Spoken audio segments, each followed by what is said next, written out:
বিমর্ষ হয়ে বসে রয়েছে, চোখে মুখে তার ক্রোধ স্পষ্ট। যে মেয়েকে দিনের আলোয় সে বাহিরে বের করতেন না, বরখা ছাড়া বাহিরে যাওয়া নিষিদ্ধ ছিল, আজ এক নাপিত দল এসে ফ্রিতে খেয়ে ও মেয়েকে দেখে গেল। ইচ্ছা করছে ঘটকের মাথায় আগুন লাগিয়ে দিতে। কিছুক্ষণ পর আবারও কলিং বেলটা বেজে ওঠে। সোফার ওপর থেকে চশমাটা হাতে নিয়ে চোখে পড়ে নেয় আরএম। উঠে গিয়ে দরজাটা খুলতেই নাপিতকে আবারও দেখে তেলে বেগুনে জ্বলে ওঠেন। ঘটক আবারও এসেছে, বগল দাবা করে ছাতা গুজে রেখেছে, মুখে পান চিবিয়ে ঠোঁট লাল করে ফেলেছে। ঘটক, তুই আবার এসেছিস? আগের মারের কথা তুই ভুলে গিয়েছিস? ঘটক পাঞ্জাবির পকেট থেকে সাদা রুমাল বের করলো, ঠোঁটের চারপাশে লেপ্টে থাকা পানের লাল রসগুলো মুছে নিয়ে বলল, আরএম সাহেব, তখন তো মার ছিলেন, এখন খুশিতে চুম্মা দেবেন। আরএম ঘটকের আগা মাথা বুঝলো না, ভ্রু কুঁচকে তাকিয়ে রইল। ঘটকের পেছনে দাঁড়িয়ে থাকা দুজনকে দেখিয়ে বলল, উনি হচ্ছেন সুবিন আর উনি হচ্ছেন ইয়ুনজুন। ওনারা স্বামী স্ত্রী। ওনাদের একমাত্র ছেলে জিউন জাঙ্গুকের জন্য আপনার একমাত্র কন্যা তেইহং এর বিয়ের প্রস্তাব দিয়েছিলেন ওনারাই তারা। চৌরাস্তার মোড়ে ওনাদেরকে আমি দাঁড়িয়ে থাকতে বলেছিলাম। আমি পৌঁছে গিয়ে ওখানে আগের মানুষগুলোকে দেখে আমি ওনাদেরকে ভেবে নিয়ে এসেছিলাম। এখান থেকে যাওয়ার পর ওনারা আমাকে কল দেন, তখন ওখানে গিয়ে তাদেরকে দেখতে পেয়ে সাথে করে নিয়ে আসি। এর আগের বার আমারই ভুল হয়েছিল, ওনারা ফোনে আমাকে কল দিয়ে প্রস্তাব দিয়েছিলেন, সেজন্য আমি তাদেরকে চিনতাম না আর ভুল করে ফেলি। ঠিক আছে, ভেতরে আসুন, বাকি কথা ভেতরে বসেই হবে। সকলে একসাথে হল রুমে বসে আছে। আরএম তেইহং এর রুমে গিয়ে বলে এসেছে মেয়েকে কিছুক্ষণ পর তাদের সামনে নিয়ে যেতে হবে, আর তার স্ত্রী ও ছোট বোনকে নতুন করে আবারও স্ন্যাক্স বানাতে বলেছেন। তারা ভাবি ও ননদ দুজন মিলে কিচেনে চলে যায়। কিচেনে যাওয়ার পথে মেহমানদের সাথে দেখা করে যায়। তে যথেষ্ট সুন্দরী, তাকে চর মেকআপ করে সাজতে হয় না। তে রুমে এসে শাড়ি পাল্টিয়ে ফেলেছিল, এখন আর শাড়ি পরতে ইচ্ছা করছে না, তাই আলমারির কাভার থেকে হাঁটু পর্যন্ত লম্বা গোল একটা জামা পরে নেয় আর ওড়নার পরিবর্তে হিজাব পরে নেয়। নতুন করে খাবার পরিবেশন করা হয় তাদের সামনে। খাওয়া দাওয়া তারা আগেই বলেছেন করবেন না, তারা শুধু মেয়েকে দেখতে এসেছেন এবং বিয়ের তারিখ ঠিক করতে এসেছেন। সুবিন ও তার স্ত্রী মানা করেছিলেন এত কিছুর আয়োজন করতে, কিন্তু একেবারে কিছু না করলে ব্যাপারটা ভালো দেখায় না। 1 ঘন্টার মধ্যেই তাই সামান্য কিছু স্ন্যাক্স বানিয়ে তাদের সামনে দেওয়া হয়। সবকিছুই একটু একটু মুখে দিয়ে ইয়ুনজুন বললেন, ভাই সাহেব, এখন একটু মেয়েটাকে নিয়ে আসুন না প্লিজ। ইয়ুনজুনের কথা শুনে জিন ভেতরে গেলেন মেয়েকে নিয়ে আসতে। তে বিছানার উপরে বসেছিল, সে অনেকটাই নার্ভাস, হাত পা কাঁপছে তার। জিন রুমে এসে মেয়ের কপাল বেয়ে পড়া ঘামগুলো নিজের শাড়ির আঁচল দিয়ে মুছে নেয়। ভয়ের কিচ্ছু নেই তে বলে সাথে করে নিয়ে যায় তাকে। হিজাবের নিচে হাত দুটো কচলাচ্ছে তে, পা দুটো এখনো লাগাতার কাঁপছে। তের পায়ের নখ থেকে মাথা পর্যন্ত মুগ্ধ হয়ে দেখছেন ইয়ুনজুন। এমন সুন্দর রূপবতী মেয়ে যেন তিনি আগে দেখেননি। রূপ কথা রাজকন্যা মনে হচ্ছে, চাঁদের আলোর ন্যায় ঘরটা যেন তার সৌন্দর্যেই ছোছো করছে। এমন মেয়েকে ঘরের বউ করে নিয়ে যাওয়া তো ভাগ্যের ব্যাপার। মাশাআল্লাহ, ভারী মিষ্টি মেয়ে আপনাদের, আমাদের দেখে খুব পছন্দ হয়েছে। আমরা ওকেই আমাদের ছেলে জাঙ্কুকের জন্য বউ করে নিয়ে যেতে চাই। আলহামদুলিল্লাহ, এ তো ভালো কথা। আমরা চাই এই সপ্তাহে যেন বিয়েটা হয়ে যাক। যদি আপনারা রাজি থাকেন তাহলে আমরাও আগাবো। শুভ কাজে দেরি করা আমিও পছন্দ করি না, তবে আমাদের মেয়ে লোকসজ্জার সামনে যেতে কমফোর্টেবল নয়। ওর ইচ্ছা ইসলামে নারীদের বিয়ে যে নিয়মে রয়েছে সেই নিয়মেই হবে। ওর বিয়েতে কোনো ধুমধাম হবে না, কোনো গান বাজনাও হবে না। আমি ছোট থেকে আমার মেয়েকে ইসলামের শিক্ষায় বড় করেছি। সুবিন ও ইয়ুনজুন দুজন দুজনের দিকে তাকিয়ে থেকে বলল, ঠিক আছে ভাইজান, আমাদের কোনো আপত্তি নেই। আমাদের দিক দিয়ে আমরা বউ ভাতে আয়োজন করব, কিন্তু তেকে কারো সামনে যেতে হবে না। আর আমরাও চাইবো না আমাদের চাঁদের গায়ে কারো নজর লাগুক, কেননা সুন্দর জিনিসের উপর তো সকলেরই নজর থাকে। আর আমাদের তেইহং এর সৌন্দর্যের বর্ণনা দিয়ে সমাপ্ত করা যাবে না। তেইহংকে কিছুক্ষণ আগে রুমে পাঠিয়ে দিয়েছে। সুবিন সালামে স্বরূপ তের হাতে 50,000 টাকা গুজে দেয়। ইয়ুনজুন তের পাশে বসে 2 হাতে স্বর্ণের বালা পরিয়ে দেয়, কানে স্বর্ণের দুল, গলায় স্বর্ণের গলার সেট ও নাকে ডায়মন্ডের নাকফুল পরিয়ে দেয়। অবশেষে নিজের কার্নিস থেকে কাজল আঙুলের তর্জনীতে লাগিয়ে তের কানের পেছনে লাগিয়ে দিয়ে বলল, কারণ নজর যেন না লাগে বলে তের কপালে আলতো করে একটা চুমু দিল। তের হাত পা ঠান্ডা হয়ে আসছে, হিজাবের নিচে শুকনো ঢোক গিলছে সে। মেয়েকে দেখতে আজ আরো বেশি সুন্দর লাগছে। আরে মনে মনে আনন্দিত হয়, অবশেষে এমন এক পরিবারে তার মেয়ে যাবে যেখানে তাকে রানীর মতো করে রাখবে। এর থেকে বেশি একজন বাবার কাছে কি বা চাওয়ার থাকে? একজন বাবা সর্বদাই চায় তার মেয়ে যে এই পরিবারে বউ হয়ে যাবে, সেখানে গিয়ে যেন প্রাপ্ত মর্যাদা ও ভালোবাসা পায়। মেয়ের ভবিষ্যতের কথা কল্পনা করতেই চোখের কার্নিশে অশ্রু জমাট হলো মেয়ের। আজ থেকে 4 দিন পর শুক্রবার দিনই বিয়ে হবে। আমরা শুধু আমাদের হাতে গোনা কয়েকজন আত্মীয় স্বজনকে নিয়ে আসবো, যাদেরকে না আনলেই নয়, শুধু তাদের বিয়ে পড়িয়ে আমাদের ঘরের লক্ষ্মীকে নিয়ে যাব। সুবিন সাহেব আমার ঘরের লক্ষ্মীকে নিজের ঘরে নিয়ে যাচ্ছেন, তাও আবার আমার ঘর অন্ধকার করে। এটাই তো প্রকৃতির নিয়ম, জনম জনম বছর ধরে এই তিথি তো হয়ে আসছে। তে যেমনটা আশা করেছিল তেমন ভাবেই খুব সাদামাটা ভাবেই তার বিয়েটা সম্পন্ন হয়। বিয়ের পর প্রথম তার স্বামীর রুমের খাটের ওপর বসে আছে তে। শুনেছে বাসর নাকি নানান ফুলে সজ্জিত থাকে, কিন্তু তার দিকটাই পুরো উল্টো। রুমের মধ্যে ফুলের ছিটে ফোঁটাও নেই। বাসর ঘর বলে মনেই হচ্ছে না, তাছাড়া মনের মধ্যে ভয় কাজ করছে। এক অজানা জায়গায় অচেনা লোকের ভিড়ে চলে এসেছে তে। তার প্রাণ কাঁদছে তার বাবাকে একটি বারের জন্য দেখতে। বাপের ঘরে ছিল, বাপ তো রাজকন্যার মতো করে রেখেছিল। না জানি এখানকার মানুষজন কেমন হবে, তার সাথে কেমন আচরণ করবে। তে তার মায়ের কাছে শুনেছে তার সাথে বউ শাশুড়ির মর্মান্তিক ঘটনা, যা শুনে নিজেরই দাদির প্রতি ঘৃণা জন্মেছিল তার। তবে পরক্ষণে নিজের মনকে এটা বলে সান্ত্বনা দেয় যে মানুষটা পৃথিবীতেই নেই, তার জন্য মনে ক্ষোভ রেখে কি লাভ। এখন তের চিন্তা ভাবনা ঠিক ওইখানেই আটকে আছে। তের চিন্তা হচ্ছে এটা ভেবে যে তার শাশুড়ি মা ওই রকম হবে না তো, আর যদি হয় তখন তাহলে তে কি করবে। দরজা খোলার আওয়াজে হুঁশ ফিরে আসলো তের। বুকের মধ্যে ধুকপুকানি শুরু হলো। যার জন্য এতক্ষণ ধরে অপেক্ষা করছে সে চলে এসেছে। উনি এমনই একজন যাকে এখনো পর্যন্ত তে চোখে দেখেনি, শুধু শুনেইছে ছেলেটা ভালো। অচেনা একটা ছেলের ঘরে বউ সেজে বসে আছে তে। হাত পা ভয়তে কাঁপাকাঁপি শুরু করেছে। এতক্ষণ স্বাভাবিকভাবেই ঘোমটার আড়ালে বসেছিল, কিন্তু এখন অতিরিক্ত নার্ভাস লাগছে। কেউ একজন হেঁটে রুমের এক পাশ থেকে অন্য পাশে চলে গেল। কোনো কিছু একটা টেবিলের উপর রাখার শব্দ হলো, তবুও তের মুখ দিয়ে কোনো আওয়াজ বের হলো না। সামনে থাকা ব্যক্তিটার কণ্ঠস্বর শুনতে পেয়ে নিজেকে সামলে নিল তে। ইয়ঞ্জন এসেছিলেন, টেবিলের উপর 1 গ্লাস দুধ রেখে গেছেন। জাঙ্কুক রুমে আসলে মনে করে যেন তাকে খাইয়ে দেয়, সেই জন্য কথাটা বলে সে চলে গেছেন। তে এখন বিরক্ত বোধ করছে, এক লাগারে কতক্ষণ বসে থাকা যায়। ভারী লেহেঙ্গা উঁচু করে তুলে বিছানা থেকে নামলো। এক পা দুপা করে সামনে এগিয়ে যেতেই পেছন থেকে পুরুষালী কণ্ঠ ভেসে আসলো। ব্যাপার কি, নতুন বউ এত ছোটাছুটি কিসের? এই মাত্র খাট থেকে নেমেছে তে, আর এখনই জাঙ্কুককে আসতে হলো। থতমত খেয়ে চুপটি করে দাঁড়িয়ে রইল তে। শব্দ করে দরজা লাগিয়ে দেয় জাঙ্কুক। রুমের লাইট অন করে দিতেই সবকিছু আলোতে জলজল করে উঠলো। জাঙ্কুক পায়ে হেঁটে রুমের মধ্যে বড় ড্রেসিং টেবিলের সামনে দাঁড়ালো। হাত থেকে বাদামি সোনালী রঙের ঘড়ি খুলে শব্দ করে সেখানে রাখলো।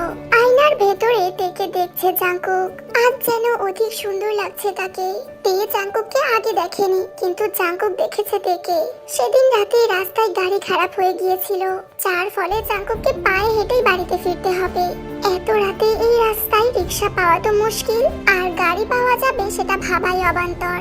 জাঙ্কুক ধীর পায়ে হেঁটে যাচ্ছে, তখনই নজরে পড়লো একটি মেয়ে। কালো বরখা পরে বসে রয়েছে রাস্তার পাশে একটা বেঞ্চের ওপর। শুধু তার হাত ও মুখখানা দেখে যাচ্ছে। চাঁদের জ্যোৎস্না মাখা আলো এটাকে পরীর মতো লাগছে। ফর্সা গালে জ্যোৎস্নার আলো কিছুক্ষণের জন্য সম্মোহনী স্তরে পৌঁছে যায় জাঙ্কুক। পরক্ষণে হুঁশ ফিরতে আবারও মেয়েটার দিকে নজর পড়ে। এত সুন্দর মেয়ে সে আগে দেখেনি।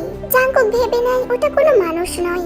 রিস্ক নিয়ে এই পথে যাওয়াটা ভালোভাবে নিতে পারছে না সে। পেছনে ঘুরে এক পা বাড়াতেই যাবে, তখনই কিছু কথোপকথন শুরু হয়।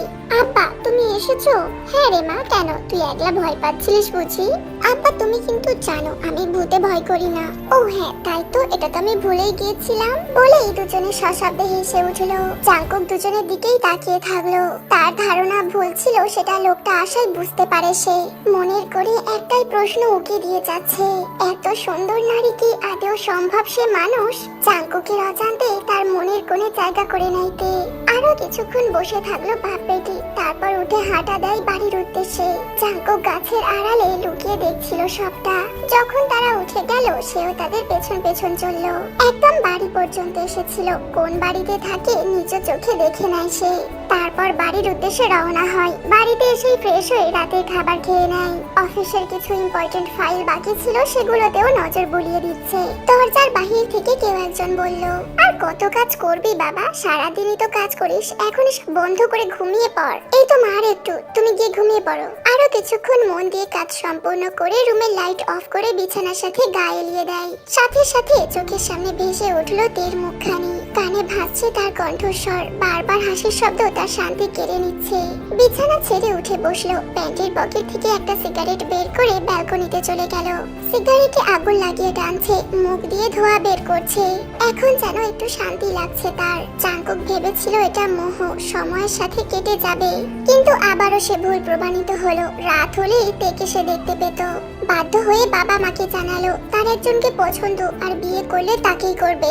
তারাও ছেলের মুখে এমন কথা শুনে খুশি হয়। এর আগেও 15-20টা মেয়ে দেখানো হয়েছে, সেখানে জাঙ্কুক নিজেই রিজেক্ট করে দিয়েছে, কারণ ওর মেয়ে পছন্দ হতো না। একটা না একটা খুদ বের করে বিয়েটা ভেঙেই দিত। সেখানে আজ নিজে এসে বলছে মেয়ে পছন্দ। সুবিন বিলম্ব না করে ছেলের কাছে মেয়ের বাড়ির ঠিকানা জানতে চায়। জাঙ্কুক সবকিছু তাদেরকে বলে অফিসে চলে যায়। সেদিনই তারা ঘটককে কল দিয়ে জানিয়েছিল আরএম এর বাড়ির কথা। জাঙ্কুকের ঠোঁটের কোণে ডেভিল হাসি ফুটে উঠল। তেকে অস্বস্তিতে ফেলার জন্য জাঙ্কুক বলল, নাও এবার শাড়ি খোলো। তে হতভম্ব হয়ে তাকিয়ে রইল ঢ্যাপ ঢ্যাপ করে। বলে কি এই লোক, চেনা নেই জানা নেই একটা অপরিচিতার সাথে বিয়ে হয়েছে, কোথায় এমন কিছু বলবে যা শুনে মানুষটাকে আপন মনে হবে। কিন্তু এই লোকটা বলে শাড়ি খোলো। তে শাড়ি চেপে ধরে দাঁড়িয়ে আছে আর মনে মনে ভাবছে, আব্বা আমায় কোন ছেলের সাথে তুমি বিয়ে দিলে। তের ভাবনায় বিচ্ছেদ ঘটিয়ে জাঙ্কুক এসে তের শাড়ির আঁচল ধরে টান মারে। আল্লাহ গো বাঁচাও, ছাড়ুন আমায় ছাড়ুন। জাঙ্কুক বুঝতেই পারেনি এই মেয়েটা এত বোকা। আজব, এইভাবে চিৎকার করলে তো বাড়ির সমস্ত লোক রুমের সামনে এসে হাজির হবে, আর তারা ভাববে প্রথম রাতে স্বামী বউকে মারছে। জাঙ্কুক তের মুখটা চেপে ধরেছে, কানের কাছে ফিসফিস করে বলল, পাগল নাকি তুমি, এভাবে কেউ চিৎকার করে? আপনি ছাড়ুন আমাকে, আপনি ভালো না, অসভ্য খারাপ লোক। জাঙ্কুক হাত সরাতেই তে কিছুটা দূরে সরে গেল আর উল্টো পাল্টা বলতে শুরু করলো। জাঙ্কুক আরাম করে বিছানার উপর বসে পড়লো আর বলল, অসভ্যের মতো কি করেছি আমি? ওই যে তখন বললেন। কি বললাম?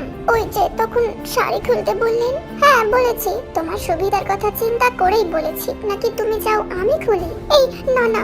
এবারও মুখ টিপে হাসছে জাঙ্কুক। এই মেয়েটা এমন কেন? সুন্দরী মেয়েরা তাহলে সত্যিই বোকা হয়? আমার সুবিধা বলতে কি বুঝিয়েছেন আপনি? শাড়ি পরে ঘুমানোর প্ল্যান হয়তো তোমার নেই, আর এত ভারী শাড়ি বা লেহেঙ্গা যাই বলো না কেন, তা দিয়ে তো তুমি ঘুমাতে পারবে না। সেই জন্যই বলছিলাম শাড়ি খোলো। আমি তোমার জন্য 3 পিস এনেছি, সোফার উপর রাখা আছে, চেঞ্জ করে নাও। তখন যে ওইভাবে বললেন, মজা করে বলেছি বলে বিছানা ছেড়ে উঠে ব্যালকনিতে চলে গেল। তে শাড়ি চেঞ্জ করে নেয়। 3 পিস পরে রুমে এসে কোথাও জাঙ্কুককে দেখতে পায় না।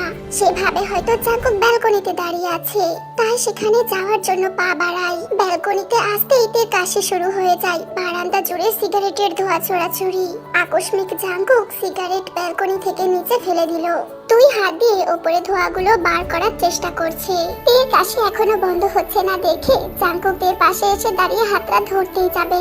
তখনই অস্ফুট স্বরে তে বলে উঠল, একদম ছুবেন না আমাকে, বলে রুমে চলে আসলো। পেছন পেছন জাঙ্কুকও আসলো। তে রুমের এক কোণায় দেওয়ালের সাথে হেলান দিয়ে ফুসফুস করতে করতে বলল, আপনি সিগারেট খান জানলে আমি আপনাকে বিয়ে করতাম না, এই বিয়েতে কিছুতেই রাজি হতাম না আমি। ছি, এভাবে বলো না। আপনি সিগারেট খাওয়ার উপকারিতা ও অপকারিতা সম্পর্কে জানেন? না জানলে শুনুন। সিগারেট খাওয়ার অপকারিতা: অর্থের অপচয়, ধর্মীয় ও মানসিক অবক্ষয়, মৃত্যুর ঝুঁকি। আর উপকারিতা কি জানেন? আসলে বাস্তবে সিগারেট খেলে কোনো উপকারই হয় না, অপকারিতাই ব্যতীত এই সিগারেট। আমি ধূমপান করা ছেলেদের একদম পছন্দ করি না, আর আমার আল্লাহ আমার কপালে সিগারেট খোর ছেড়ে দিয়েছে। আল্লাহ উপর থেকে দড়ি ফেলেন না, আমি উঠে যাই আপনার কাছে। জাঙ্কুক গালে হাত দিয়ে এতক্ষণ তের বলা সবগুলো কথা মন দিয়ে শুনছিল। শেষের কথাটাই সে একটু আহত অনুভব করলো। তের সামনে এসে গাল ছুঁয়ে বলল, তোমার জন্য তো আমি পৃথিবী ছেড়ে দিতেও রাজি, আর এই সামান্য সিগারেটের জন্য তুমি আমাকে ছেড়ে চলে যেতে চাইছো? আমি তোমাতে আসক্ত তে, আর কোনো কিছু আমার লাগবে না। শোনো নারী, আমি এক নারীতে আসক্ত হতে চাই, আর সেই নারীটা শুধু তুমি। আজ তোমাকে ছুঁয়ে কথা দিচ্ছি, আর কখনো সিগারেট স্পর্শ করব না। শুধু তুমি আমাকে তোমাতে আসক্ত হতে দিও। তে লজ্জা পেয়ে জাঙ্কুকের বুকে মুখ লুকালো। যতটা তোমাকে বোকা মনে করেছিলাম ততটা বোকা তুমি নও, কিছুটা চালাক আছো বটে। বলার সাথে সাথে তে জাঙ্কুকের বুকে কিল ঘুষি বসাতে থাকে। শরীরে শক্তিও আছে দেখছি। অসভ্যের মতো কিছুই এখন পর্যন্ত করলাম না, অথচ দেখো বউ আমাকে অসভ্য বানিয়ে দিয়েছে। জাঙ্কুক তের হাত ধরে বলে চলো। তে প্রশ্নসূচক ভাবে তাকিয়ে রইল। জাঙ্কুক দরজা খুলে তের হাত বগল দাবা করে রুম থেকে বের হয়। কোথায় যাচ্ছি এত রাতে? বেশি কথা বলো না, চুপচাপ চলো আমার হাত ধরে। চুপি সারে বাড়ির পেছনের গেট দিয়ে দুজনে বাড়ি থেকে বের হলো। আমরা এত রাতে ওইদিকে কোথায় যাচ্ছি? তোমাকে জিনের কাছে দিয়ে আসতে। জাঙ্কুকের কথায় তে শক্ত হয়ে দাঁড়িয়ে পড়লো। জাঙ্কুকের কথা সিরিয়াসলি নিয়েছে সেটা চোখ দেখেই বোঝা যাচ্ছে। জাঙ্কুক মলিন হেসে তেকে এক টানে নিজের কাছে নিয়ে আসে। আলতো হাতে গাল ছুঁয়ে দিয়ে বলে ছোট থেকেই আমি অনেক সাহসী, তার জন্য আমার দাদা আমাকে বলতেন আমার কপালে একখানা ভীতু বউ জুটবে। আর দেখো বাস্তবেও তাই হলো। তা আমার সুন্দরী বউ এত ভয় পাও কেন? হ্যাঁ, আমি তোমার পাশে থাকা অবস্থায় কোনো কিছুই হতে দেব না। বলে দুজনে হাঁটতে লাগলো। কিছু দূর পথ আসতেই তে কাঁপতে শুরু করলো। ঠান্ডা শীতল বাতাস বইছে, মনে হচ্ছে সম্ভবত কোনো নদী বা লেকের কাছাকাছি আছে দুজনে। তে প্রশ্নবাচক চোখে জাঙ্কুকের দিকে তাকালে জাঙ্কুক মৃদু স্বরে বলে আর একটু। দুজনে আবারও হাঁটা শুরু করলো। তে ফিসফিস আওয়াজে বলল আমার মনে হচ্ছে আমাদের পেছনে কেউ আছে, সে আমাদের অনুসরণ করে এগিয়ে আসছে। তে ভুলেও পেছনে তাকিও না, ভূত হতে পারে, ঘাড় মটকে দেবে কিন্তু। তে পারলে এখন এখানে বসেই কান্না করে দেয়। জাঙ্কুক এক হাত দিয়ে তেকে আগলে নিয়ে হাঁটতে লাগে। তে থেকে থেকে কেঁপে কেঁপে উঠছে, তা দেখে দুষ্টু হাসি দিচ্ছে জাঙ্কুক। তে আকস্মিক চাহনি মেলে তাকিয়ে আছে সামনে। থই থই করছে লেকের পানি, চাঁদের আলোতে লেকের পানি চিকচিক করছে। সামনে রয়েছে একটা জাহাজ। তে আগে নেই জাঙ্কুকের দিকে তাকালে জাঙ্কুক মেকি হাসি দিয়ে চলতে লাগলো। জাহাজ বলতে মাঝারি সাইজের বলা যায়। তে কোনো কিছুই বুঝতে পারছে না, ফ্যাল ফ্যাল নয়নে তাকিয়ে আছে। মনে মনে ভাবছে এই জাহাজ এখানে কেন, আর ওরাই বা এখানে কেন। পেছনে ঘুরে তেকে দাঁড়িয়ে থাকতে দেখে দাঁতে দাঁত চেপে আবার এগিয়ে আসলো জাঙ্কুক। আমার সাথে জাহাজে উঠবে নাকি রাতে জঙ্গলের পশু পাখি জিন পেতনিদের সাথে কাটাবে? মজা করছেন আপনি আমার সাথে? একেবারে বউ ঠিক ধরেছো, এখন চলো। তেকে আর কিছু বলার সুযোগ না দিয়ে পাঁচা কোলে তুলে নিল জাঙ্কুক। দুজনে জাহাজে উঠে গেল। জাঙ্কুক ও তে জাহাজে উঠলে জাহাজ ছাড়া হয়। তে দাঁড়িয়ে আছে বাইরের দিকে খোলা আকাশের নিচে। জাহাজ ছুটে চলেছে, সেই সাথে সাই সাই করে দিয়ে আসা বাতাসে তের ওড়না উঠছে। তে আজ প্রথম জাহাজে উঠেছে। তার মুখে হাসির রেখা ফুটে উঠেছে, মনের মধ্যে প্রশান্তি ছেয়ে যাচ্ছে। এর আগে তে বাড়ি থেকে কলেজে আর কলেজ থেকে বাড়ি আসা যাওয়া করত। তাছাড়া তার বাবা তাকে রাতে বাইরে নিয়ে যেতেন, তবে বেশি দূরে না, বাড়ির আশপাশ থেকেই ঘুরিয়ে নিয়ে আসতেন। আজ এমন খোলা আকাশের নিচে বাঁধন হারা মুক্ত পাখির মতো দাঁড়িয়ে আছে। আজ যে তের বড্ড বেশি ভালো লাগছে। জাঙ্কুক তের গা ঘেঁষে দাঁড়িয়ে মৃদু কণ্ঠে জিজ্ঞাসা করলো কেমন লাগছে? এত এত এত ভালো লাগছে, আমি অনেক হ্যাপি, খুব সুন্দর, আমি সত্যি অনেক হ্যাপি।